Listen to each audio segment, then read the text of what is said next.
Most of us during our lifetimes accomplish very little. We try hard, we are busy, we live our lives, we pass on, and the world has practically been unaffected. But some people accomplish. You have Newton, you have Einstein, you have our speaker of today. There are some people who do great things, but very, very few who do great things in more than one area. Our speaker is a man of that caliber. Dr. Pauling, in his youth, lived in Oregon, earned his PhD in chemistry at Caltech almost 40 years ago, and almost immediately developed into a man of stature, a man of accomplishment, a man of authority. He became a member of the staff at Caltech, very quickly moved on to a full professorship, was chairman of the Department of Chemistry and Chem Engineering at Caltech for many, many years. During these years, he attacked one field after another in the area of chemistry, and each one yielded in brilliant fashion to his thoughts, his work, and the work of his associates. As the years went by, his interest moved from chemical bonding, geometry of molecules, and related things more and more into the area of biology, biochemistry, medicine, and so in the one man, you have outstanding achievements in chemistry, in biochemistry, in medicine, and then, when the big bomb was dropped on Japan, he started to think about that too. That must be the end of war. And so our speaker became more and more interested in being an outspoken disciple of peace on earth. And so an increasing amount of his time has been devoted to the area of peace. You realize, of course, that 10 years ago he was given the outstanding award, the Nobel Prize in Chemistry. Not for any one effort, for he had so many efforts which were worthy of it. And then, a year ago, the announcement came that he had been elected to his second Nobel Prize, that of peace. He left Caltech recently and is associated with a group in Santa Barbara, California, the Center for the Study of Democratic Institutions. But that is not enough for him, for essentially he is going to spend about 2/3 of his time on research and about 1/3 of his time on peace. Any third of which would be way beyond what any of us can do, 1, 2, or 3 all added together, I rather suspect. So it is a tremendous pleasure this morning to bring to the community, and most especially to the students of the community, for you are here from all over the state of Minnesota and surrounding areas, this tremendous man, Dr. Linus Pauling. He is going to talk to us this morning about the impact of science on the world of today and of tomorrow. Young men and women, we live in a beautiful world, a wonderful world. I like everything about it. I'm happy that our understanding of the nature of the world is changing so rapidly, and that the world itself is changing so rapidly, and largely as a result of the discoveries of scientists. Everything in the world is different now from what it was before. Never again shall we have the world of Queen Victoria or of President Roosevelt even. The food we eat, the clothes we wear, our methods of communication and transportation, our ways of waging war, all have been changed in a great way in recent decades. it no longer is possible to be a cultured person without having an understanding of science. And I hope that all of you young men and women are getting some understanding of science, enough so that you can read, for example, the Scientific American, the articles in the Scientific American with understanding and appreciation. There are many reasons for knowing something about science. One is that you need it really to protect yourselves against the advertisers in the modern world. You need to know something about activated chlorophyll, whatever that is, and about fluoride ion. The arguments that the human race was brought up on natural water, lived on natural water, which contains a certain small amount of fluoride ion, and now we have many water supplies that are deficient in fluoride ion and some that are excessive in fluoride ion, as compared with the average natural water that human beings have been brought up on over the millennia. We can't do very much about the waters that are excessive in fluoride ion, but we can add some sodium fluoride to those that are deficient. Well, I'm not going to talk about fluoridation of water supplies. This was an important problem to me in Oregon because in the Willamette Valley in Portland, the water was just molten, melted snow water from the slopes of Mount Hood, and the result was that I and many other people grew up with pretty poor teeth. But to go on with science, then world affairs, world problems involve science now in a way that they did not before. Everyone needs to understand this involvement in order that he may make an effort to keep the human race existing on this earth. I shall drop this subject for the time being to discuss another one. The understanding of and appreciation of the world in which we live can be a great source of happiness to everybody. Of course, I think that scientists are really fortunate, scientists who make discoveries. Once in a while, I have felt that I had made a discovery, had learned something about the nature of the world in which we live, something that no one else in the world had ever known, that no one else knew, and wouldn't know until I told them. In fact, and this gives me a great feeling of happiness, and my nature is that I'm eager to tell people about it too, once that I have discovered it. I know that there are some scientists who are not eager to tell. They keep the information to themselves for a while. They are slow to publish, and I have wondered whether there have been some really significant discoveries made by someone who, because of his nature, was unwilling to tell other people about it, and that the world has lost for a while because of this, until the discovery was made by someone else later on. Well, this is a matter of psychology that I'm not going to go into. What I want to say is this: the sources of happiness in this world are not so numerous that we can afford to neglect any of them. And the satisfaction of man's intellectual curiosity is one of the sources of happiness.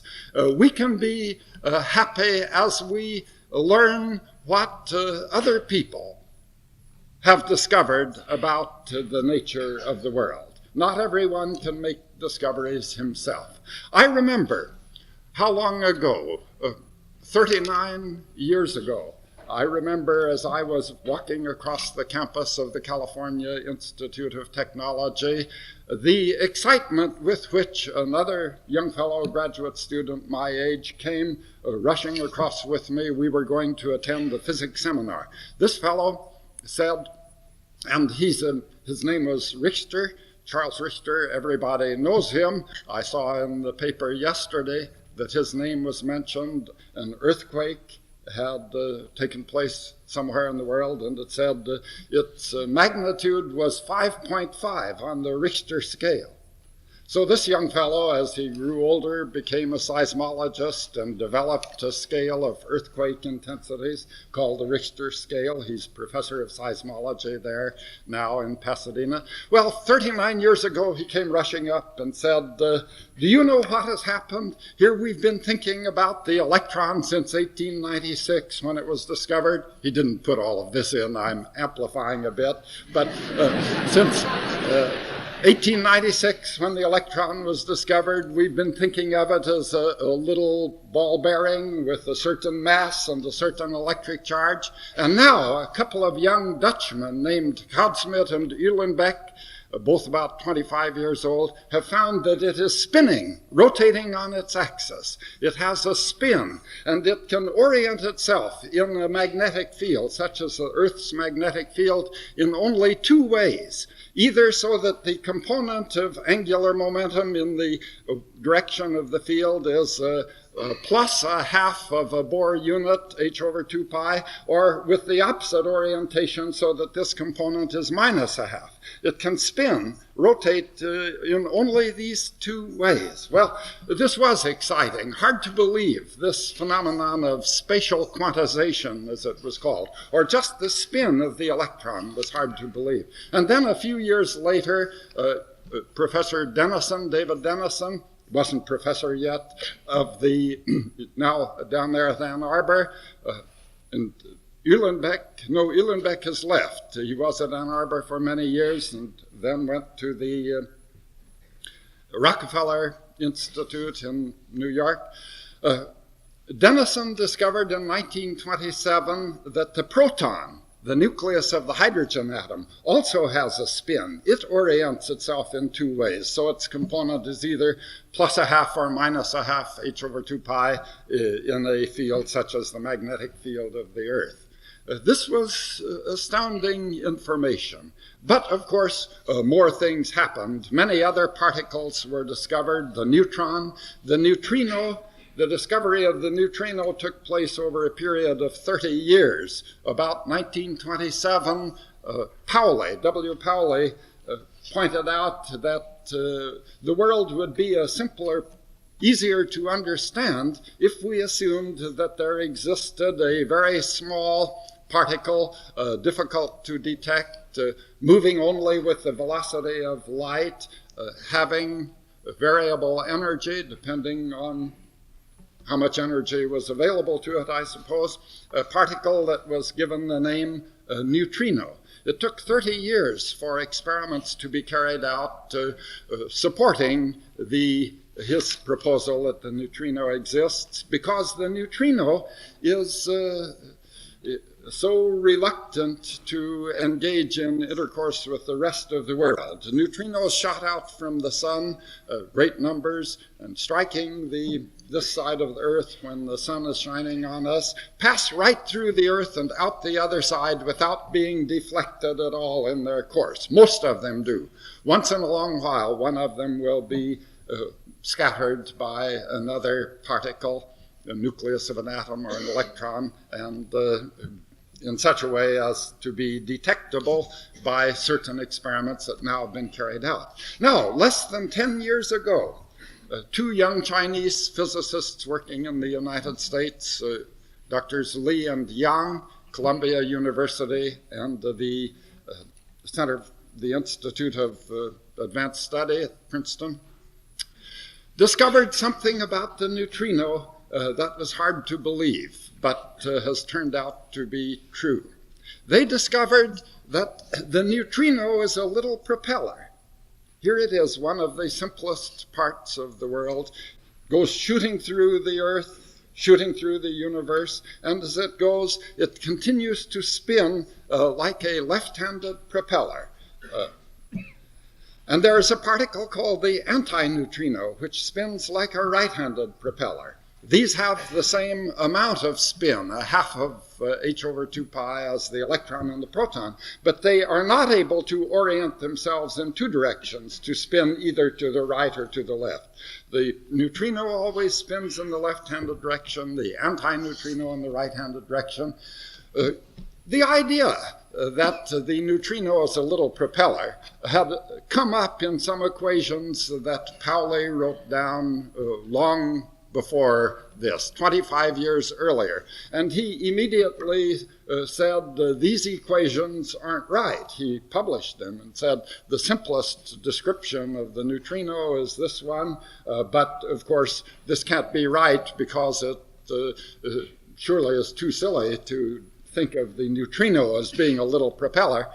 Well, this shows that scientists have to keep an open mind.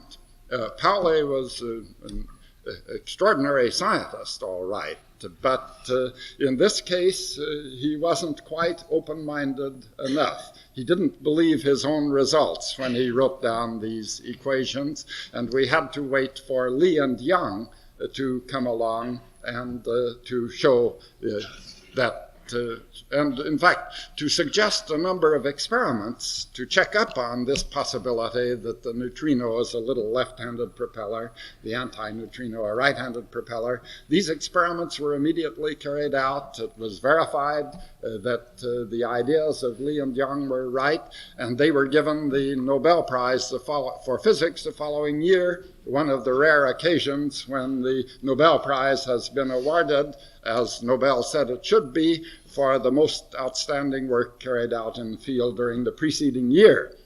Usually takes longer to recognize that something valuable has been discovered. Well, now, there's more about the neutrino.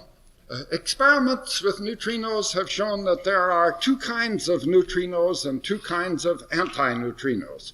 There's a little left-handed propeller neutrino that interacts very weakly but still detectably with electrons, but not with muons. The muon is a sort of heavy electron, 200 times heavier than the electrons themselves, but with properties very much like electrons. There are other, and nobody has a really good idea as to why muons exist and are heavier than electrons. There are other left-handed neutrinos that interact strongly, well, weakly, but interact with muons and do not interact with electrons. So that we have the electron neutrino, the muon neutrino, the electron antineutrino, or perhaps it ought to be called the anti-electron antineutrino, I'm not sure, and the anti-muon antineutrino. And as yet, although these four kinds of neutrinos are known to exist, nobody understands them. Well, what do we mean by understanding? That's a hard problem. I think that there comes a time in the study of some aspect of nature when for a while most people are pretty well satisfied and then think about something else for a while. This is called understanding. But then usually there are some people who aren't so well satisfied and continue to worry. And after a while, it may be that they make discoveries. One of these days, perhaps one of you young people will find out something more about the two neutrinos and the two antineutrinos, and people will say, well, now we really understand the neutrinos and antineutrinos. I have been for many years especially interested, well, I've been interested in physics, but as time has gone by and I have learned more and more about molecules, I have become interested in the human body. I have worked on the water molecule and on liquid water. There are more molecules of water in the human body than anything else. For a long time, we didn't know much about the water molecule. It wasn't until 1927 that it was learned that the two protons, the centers of the hydrogen atoms, are 0.965 angstrom away from the oxygen atom. An angstrom is 100 millionth of a centimeter. This is an average distance because in the water molecule, the protons, the hydrogen atoms are oscillating relative to the oxygen atom, or about the center of mass in these various ways.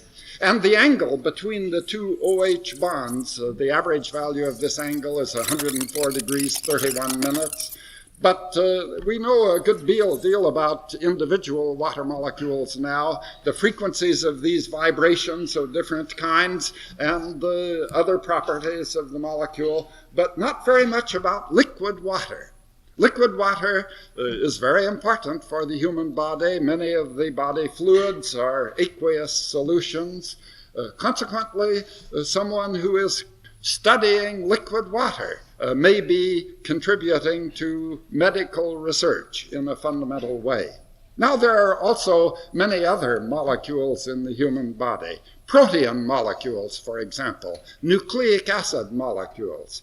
Protein molecules are very important. Hair, horn, fingernail constitute varieties of protein of the alpha-keratin type. Porcupine quill is in this category, and muscle. And then there are many enzymes that are protein molecules. As we eat food and digest it, there are enzymes that operate to split up the molecules in the food into small molecules that can pass through the membranes into the bloodstream, be carried around, and then used as the building blocks in manufacturing the specific proteins that make up a large part of individual human beings. These proteins are manufactured under the guidance of the genes, which have been inherited by each of us from our parents. The genes are molecules of deoxyribonucleic acid. Now, protein molecules are very interesting. They are rather large, with several thousand atoms in a protein molecule. For example, the hemoglobin molecules in the blood, each of them contains about 10,000 atoms. There are these atoms are arranged in hemoglobin in 4 polypeptide chains, 4 chains of amino acid residues. As we eat our food, we get a supply of amino acids, and some of these amino acids we can synthesize ourselves, although we are somewhat less able in this respect than other forms of life.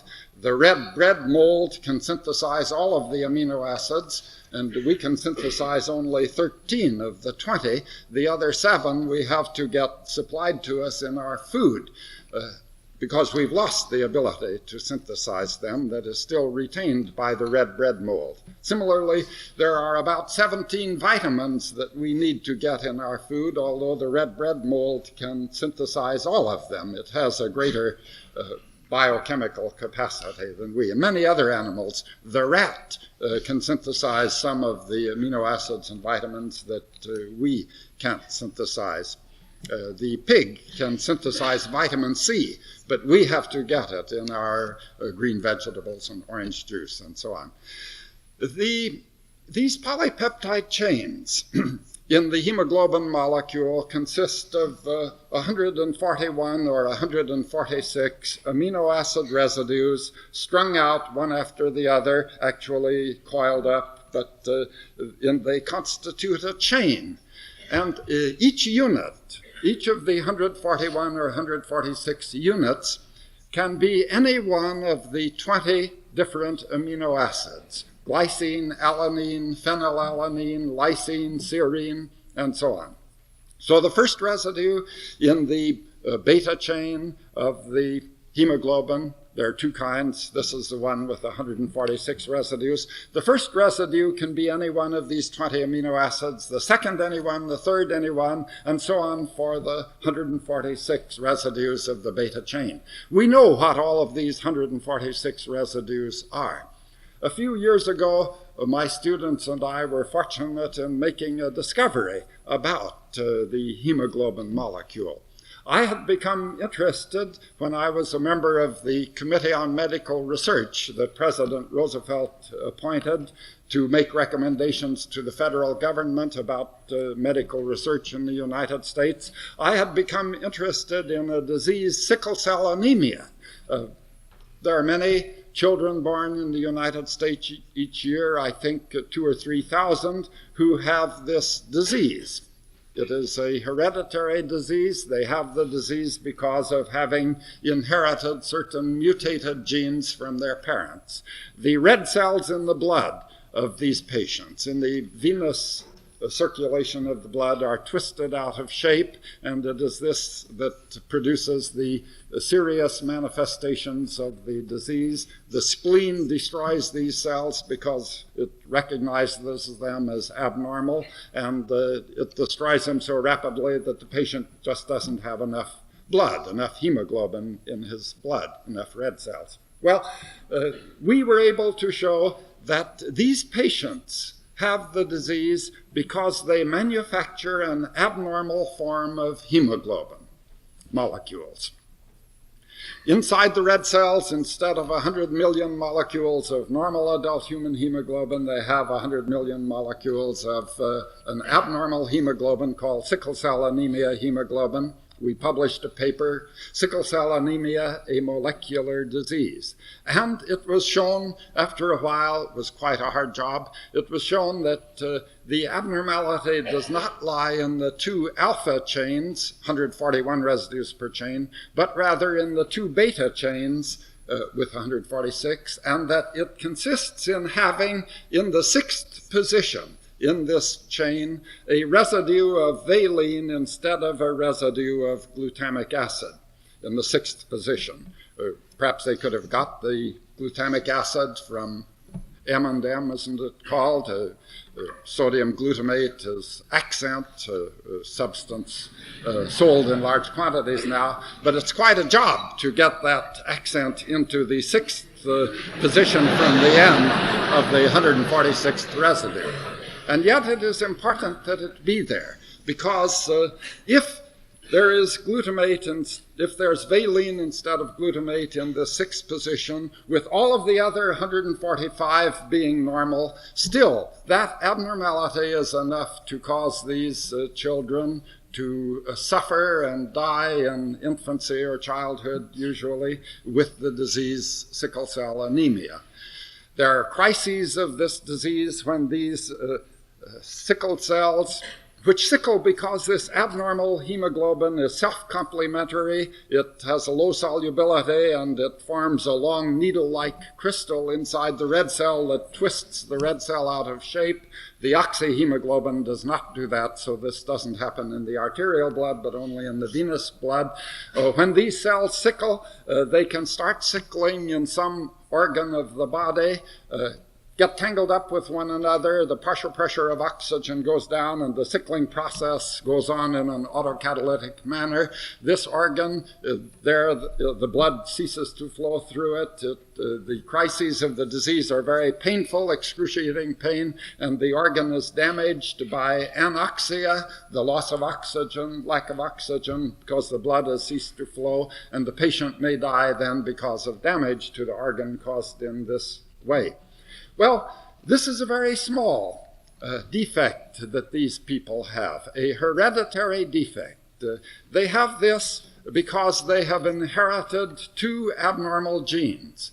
Persons in general inherit about 100,000 genes from their parents. The genes are molecules of deoxyribonucleic acid. Each person has in every cell, most cells, a set of 100,000 molecules of this sort.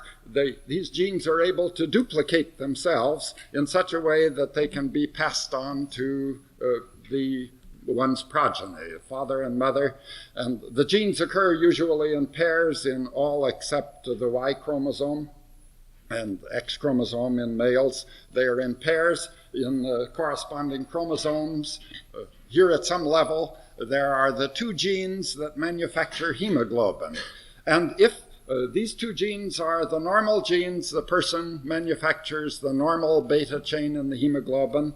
Some people have one normal gene and one mutated gene, the abnormal gene, and these people manufacture a mixture of normal and abnormal hemoglobin, which does not cause a disease. But if there are two of these heterozygotes who marry one another, then in the great lottery that occurs when a child is conceived, the child inherits one or the other of the genes of the father, one or the other of the genes of the mother. If these parents are the heterozygotes who carry these genes, there's a 25% chance that the child will inherit the abnormal gene of the father, the abnormal gene of the mother. We'll then manufacture only the abnormal hemoglobin with valine in place of glutamine in this position, glutamic acid in this position in the beta chains, and we'll have the disease, sickle cell anemia, that causes him to lead a short life of suffering, die an early death without progeny, and in this way get rid of two of these abnormal genes. This is a pretty small defect, only two defective genes out of 100,000, and yet it causes this child to lead a life of suffering and die an early death. In fact, one defective gene may be enough. These genes are called recessive. It takes two of them to do the damage. One child in 12,000 who is born has the disease called achondroplasia. This is a disease involving a newly mutated gene. He has inherited from one parent the satisfactory gene. From the other parent, he has obtained a gene which that parent himself had not inherited, but which has been mutated by action of a little bullet of cosmic radiation or shot out from a naturally radioactive substance such as radium or potassium-40 or carbon-14 occurring in the world about us. This mutated gene is a dominant gene, meaning that just one mutated gene for achondroplasia is enough to interfere with the functioning of the cartilage at the end of the bones in such a way that the long bones of the body do not grow. These children are the achondroplastic dwarfs that one sees, sometimes selling newspapers.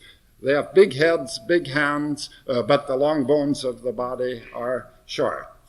They are caused to lead a life of suffering. Actually, about 90% of them die in the first year of life, but 10% continue to live. In general, they do not have progeny, and the one child in 12,000 born with this defect is the result of a new gene mutation. One child in 600 who is born has the disease cystic fibrosis. This isn't understood very well, but it involves an abnormal gene in double dose. It's again a recessive gene, an abnormal gene in double dose, which does not function properly with respect to the manufacture of the mucopolysaccharides, so that the fluids of the body of such a child are viscous, his lungs are clogged up with mucus, and his pancreas and other organs too. He leads a short life of suffering and then dies. One child in 600.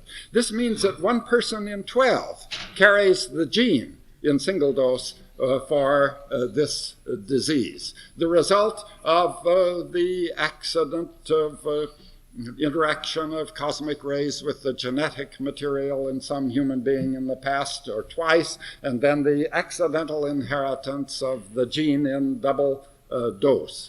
One person in 12, this would mean one marriage in 144 involves two such heterozygotes, and since a quarter of the children in these marriages inherit the abnormal gene on the average in double dose, that would be 144, 288, 576. That's about the 1 in 600 that I mentioned as the incidence of this particular defect among children.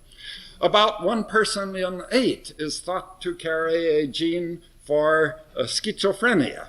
Nobody knows, of course, nobody knows much about the genes for schizophrenia. There are probably many different ones, and when they are inherited in double dose, it is thought, and here we don't have complete agreement, but there's some evidence. It is thought that this gives a strong tendency to the person to become schizophrenic. Mental illness is one of the greatest scourges. Half of the hospital beds in the United States are occupied by mental patients. We know very little about the functioning of the brain and the causes of mental disease. This is a field where there is the possibility for very great progress as scientists continue to work, as there are more and more well-trained, able people who work in the field of medical research. There have been very great discoveries made over the past 60 and 70 years in the fields of physics and chemistry. Now we are just beginning to learn something about the structure of the human body. 15 years ago, it was not possible to talk about the amino acid sequence in the polypeptide chains of proteins because it had not been determined. Now we know that the alpha chain has 141 amino acid residues, and we know what every one is in the normal adult human being. We know what every one residue is in the 146 positions in the beta chain. We even have begun studying animals, the hemoglobin of animals, to learn something more about the relation between human beings and other animals, about the relationships of animals to one another. For the last 5 years, I have had working with me a young man. By the way, the man who was the student who was mostly involved in the discovery, verification of the existence of sickle cell anemia hemoglobin was named Harvey Itano. He worked for his PhD degree with me. And this young fellow named Emil Zurich, who had obtained his doctor's degree in France, has spent most of the last years in the United States working with me on the hemoglobins of different animals. He's back in France now, in southern France, Montpellier. I haven't time to mention all of the other people who have contributed in these fields, but I want to mention Emil Zurich because I shall talk about some of the work he has done. He managed to run down an adult male gorilla and get a sample of gorilla blood. This is quite a feat. And also some orangutan, chimpanzee blood, rhesus monkey blood, and cow, horse, dog, pig, fish blood, and worm blood, Eurachus, a big worm that lives in the mudflats on certain places on the coast of California, and so on. And he began determining the amino acid sequences in the hemoglobin molecules in these animals. Well, an interesting thing turned up. In this beta chain with 146 residues, 18 of the residues are different for horse hemoglobin beta chain and human hemoglobin beta chain. And the other 128 are exactly the same, but there are these 18 differences between horse and human. With tuna fish and human, there are something like 40 differences. And with this Eurachus worm, we don't know how many yet, but it's a great number, about 100 differences between the beta chain. But a good number of identities, too. With the gorilla beta chain and human beta chain, one residue, here number 27, one residue is different in human and gorilla, and the other 145 are the same. With rhesus monkey, 5 are different between human and rhesus monkey, and the other 141 are the same. This gives a new insight into the relationships among animals of different species. From the time of Darwin, there have been studies made, morphological comparisons of existing animals, and a study of the paleontological record, and with the effort to determine when, in the course of the history of the world, since life first appeared about 2.5 billion years ago, when in the history of the world there came the there originated new kinds of animals through, we would say now, through gene mutations and chromosome changes, chromosome duplications, increase in chromosome number, and so on, out of the existing species. Dr. Zuckerkandl and I thought, let's see what we can conclude from the studies of molecules in this way. And we began the studies that I have described. We said, let's accept the statement made by the paleontologists that horse, the lines leading to present-day horse and present-day human beings, separated from one another about 130 million years ago. And we'll assume that because we don't have a built-in time scale in the molecular information.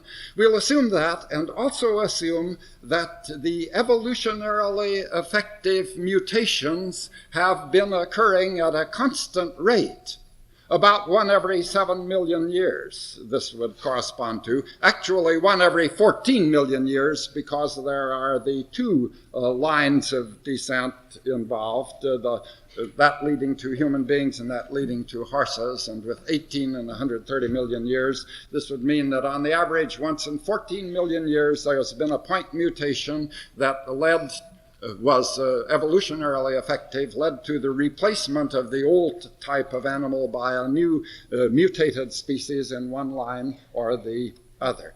Well, this means then that we can conclude that about 35 million years ago, the lines of descent of rhesus monkey and human beings separated, and about 7 million years ago, the separation occurred between human beings and gorillas. And this separation is still a pretty small one so far as the beta chain of hemoglobin goes. The difference between the beta chain of hemoglobin of the gorilla and of human being is really a very small one because it involves the replacement of aspartic acid by glutamic acid. And these two amino acids are as closely similar as it is possible for two amino acids to be. They're more closely similar than the beta chain, than the valine and glutamic acid amino acids that represent the difference between the normal individual, the sickle cell anemia patient, and the normal individual. This led Dr. Zuckerkandl to conclude that human beings are more like gorillas than they are like human beings. And he went on to say there is some independent evidence supporting this conclusion, too. Well, now, during just the last 2 or 3 years, there have been, made by many scientists, studies of the amino acid sequences in the polypeptide chain of the cytochrome C molecule. The cytochrome C molecule has a polypeptide chain with 104 amino acid residues, shorter than the hemoglobin chains. 104 amino acid residues. Cytochrome C is an enzyme involved in oxidative processes taking place in cells. And the cytochrome C can be found in all organisms, so far as I'm aware, all living cells. Greater amount in some than in others. It can be separated from heart or from muscle, from other tissues. Nobody has studied cytochrome C of gorilla, so that I can't comment on that. The cytochrome C of rhesus monkey differs from the cytochrome C of human beings in one amino acid residue in the 104. The 103 others are alike. I think there's a good chance. This has taken, you see, 35 million years. Cytochrome C is a pretty stable protein. This polypeptide chain doesn't change very rapidly. One change in about 35 million years, apparently. The cytochrome C, or perhaps 20 million years, something like that. Cytochrome C of horse differs from that of human by 10. horse and dog, and pig, cow, by from 10 to 12 for these different animals, 10 to 12 amino acid residues out of the 104. The cytochrome C of tuna fish differs from that of human beings by 20 amino acids, and the other 84 are identical. The cytochrome C of moth, a little insect that flutters around, sometimes there are big ones. The cytochrome C of moth differs from that of human beings in 35 amino acid residues, and the others are identical. The cytochrome C of baker's yeast, which you stir up and stuff and let it dough and let it causes, by fermentation process, causes it to rise. This cytochrome C differs from that in the cells of human beings, the cytochrome C manufactured by human beings as the fertilized ovum develops, by 45 amino acid residues, and the other 69 in the other 69 positions are identical between baker's yeast cytochrome C and human cytochrome C. There's a greater amount of similarity between human beings and baker's yeast than difference between them. This, I think, is really an astounding observation to have been made about the nature of the world. And you see, baker's yeast doesn't manufacture hemoglobin, so I can't say what the difference is between hemoglobin. And the reason is, of course, that baker's yeast is a very old organism which had not got around to the stage. It had been developed long before the stage in the process of evolution, or it's a sort of organism that existed long before there were any organisms that had need for hemoglobin. You don't need hemoglobin to carry oxygen from the lungs to the tissues until you have an animal that has lungs and tissues. This is the job of the hemoglobin molecules in the red cells, to carry oxygen from the lungs to the tissues, or in fish, from the gills to the tissues. So this, in the worm, this big worm Eurachus 2, from wherever it gets its oxygen, I don't remember. I know the Eurachus, but I've forgotten how the oxygenation processes go on in this animal. But it does have blood that carries oxygen around through the body, oxygen taken from the seawater where it was present in solution. Until you have a pretty well-developed animal, there's no need for hemoglobin. As these animals developed with a system of circulating blood, they needed a respiratory pigment, and with many of them, hemoglobin, containing 4 iron atoms and many other atoms, was the respiratory pigment that was developed. Probably only during about the last 500 million years have there been animals that made use of hemoglobin, and hemoglobin was evolved by mutation out of some earlier protein that served some different function. Gene duplication occurred, and then mutation of these genes to produce the alpha and beta chains, the genes for the alpha and beta chains of the hemoglobin molecules. Now, this means that this hemoglobin molecule is a young molecule, as the genes are young genes serving the purpose of manufacturing these molecules, and these molecules are still in a period of rapid change, rapid evolution.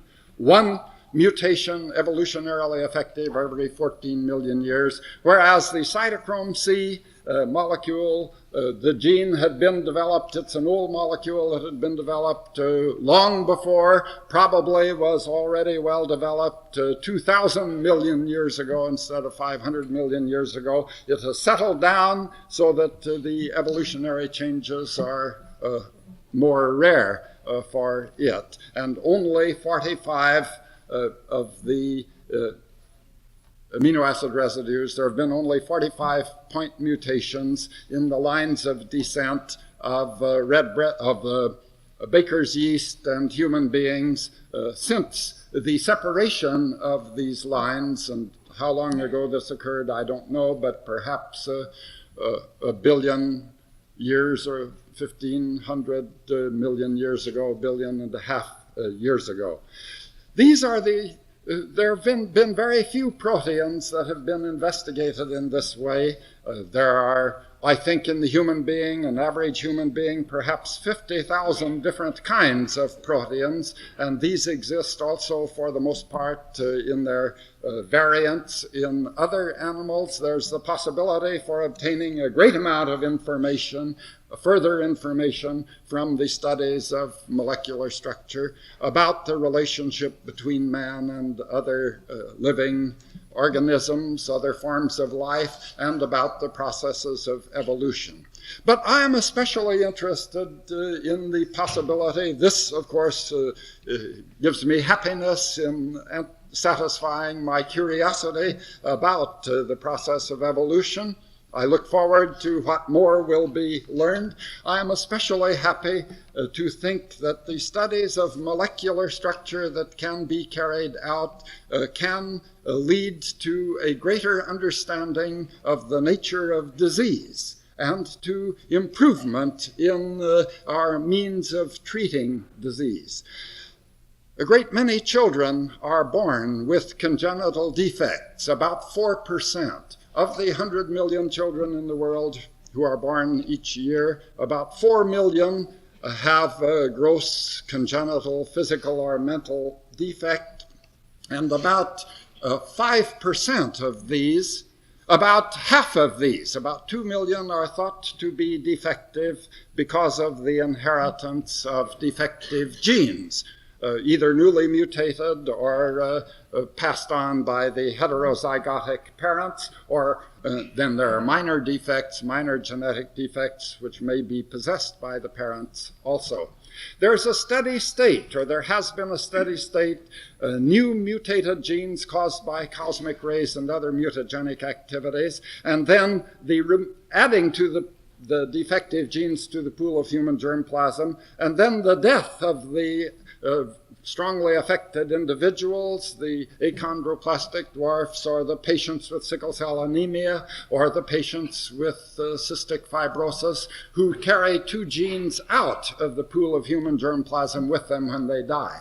This pool of human germplasm is not very big. If we were to collect together the 100,000 molecules of deoxyribonucleic acid that every living human being inherited from his parents, the total mass of material for the 3 billion human beings now on Earth would be about the size of a pinhead, amount to about 4 milligrams in weight. And this is this precious pool of human germplasm which will determine the nature of the next generation of human beings, if the human race survives, so that there is a next generation of human beings. Very precious material. We need to do something about it. We are doing something about it.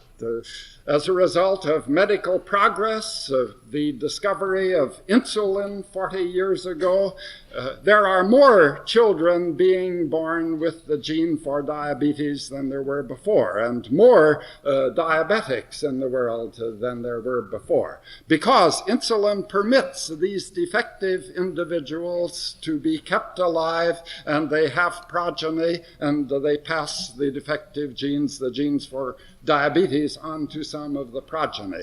We are learning how to control the disease phenylketonuria, which is responsible for 1% of the institutionalized mentally defective individuals in the United States, by detecting the homozygotes who have inherited this defective gene in double dose before they are a month or two old, and then feeding them a diet from which the amino acid phenylalanine has been largely removed. As they grow up, this defect involves an enzyme that catalyzes the oxidation of phenylalanine to tyrosine, and the deleterious effects of this mutated gene can be controlled by this special diet. So we can expect that there will be an increase in the incidence of these children who, if they are not treated, and they're many of them who do not respond to treatment, have an IQ of 20 and occupy places in the mental institutions for mentally defective children in the United States. We need to be doing something about this problem. I believe that it is possible to do something about it, that we don't need to go on to a new steady state in which instead of 4 million children born with gross physical or mental defect, there will be 8 million because of medical progress, because we permit the defective individuals to, because we keep them alive by new medical treatments in such a way that they have progress, and that there would be then the necessity of purifying the pool of human germplasm at this new level of impurity through the death of twice as many children with gross physical and mental defect, or perhaps 3 times as many as there continues to be further medical progress. I feel that a fundamental ethical principle in the world, of course, the golden rule is an ethical principle that I believe in and act on, do unto others as you would have others do unto you. I have even rewritten it, had the temerity to rewrite it. Do unto others 20% better than you expect others to do unto you. The 20% being to make up for subjective bias.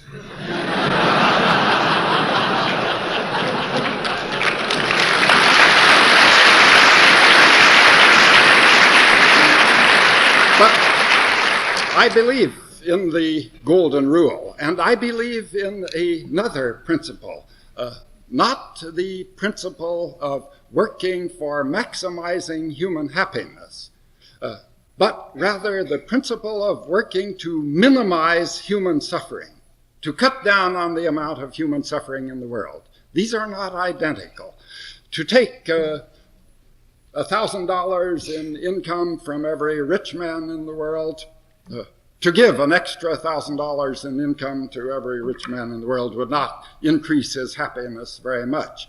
To take $1,000 in income from the poor people of the world, well, this is impossible because for 2/3 of the people in the world, the poor people, the average income is only $100 a year.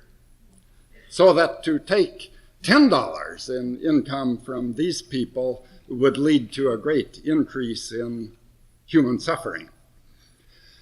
Well, I believe that we are learning enough about the world now to be able to purify the pool of human germplasm, not in the good old-fashioned way, at the cost of the suffering of millions of defective children who are born, but rather in a way that does not involve human suffering.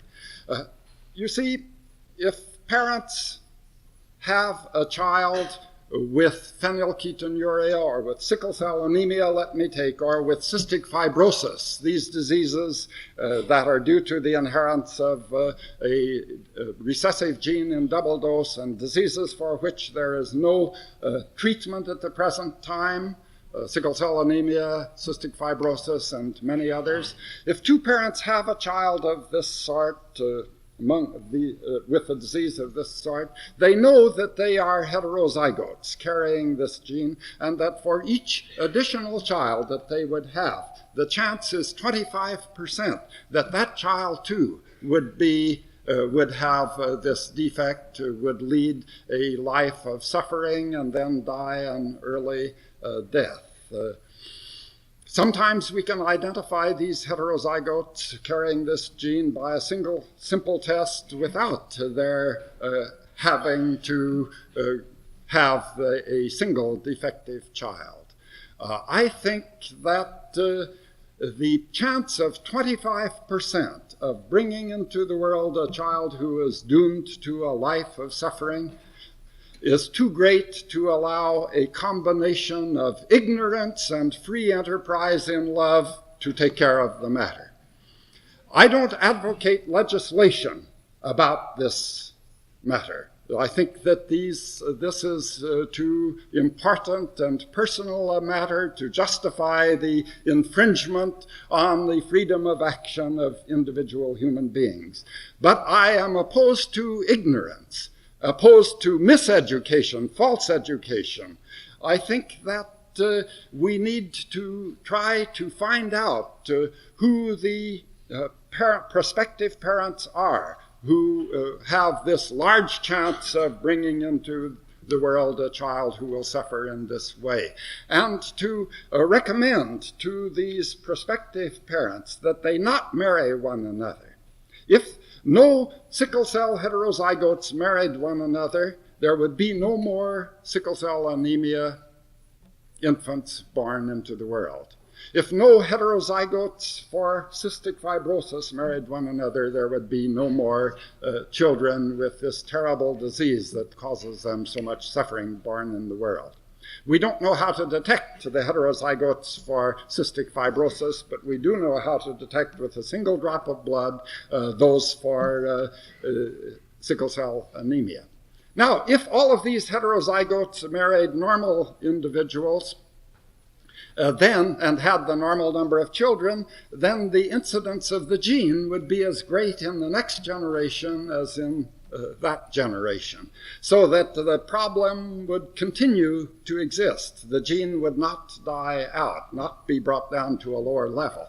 But if in the marriages between heterozygotes for such a serious condition and normal individuals, the parents were satisfied to have one or two children, just enough to satisfy their feelings of their instincts for procreativity, their love for offspring, rather than to have 3 or 4 or 5 or 10 or 12 or 20 children, then the gene would gradually die out, gradually drop to a lower level. Many of these genes apparently have been advantageous at some time in the past, advantageous to the heterozygotes so that they have spread through the population, and this advantage no longer obtains in the modern world.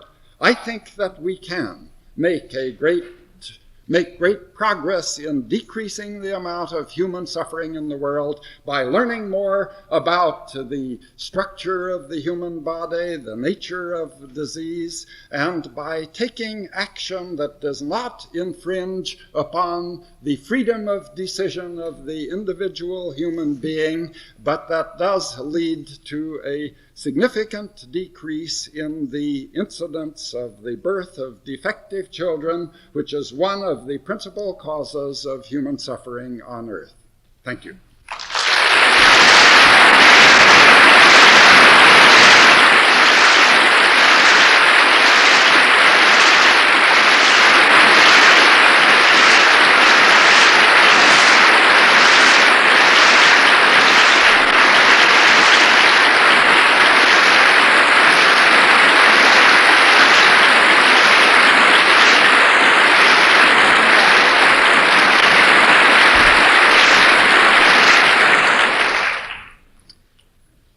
I trust that every one of you throughout your life will remember, I was there, I saw him, I heard him.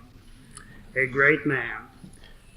Let us check through the schedule for today, for I know that many of you are here to spend the day.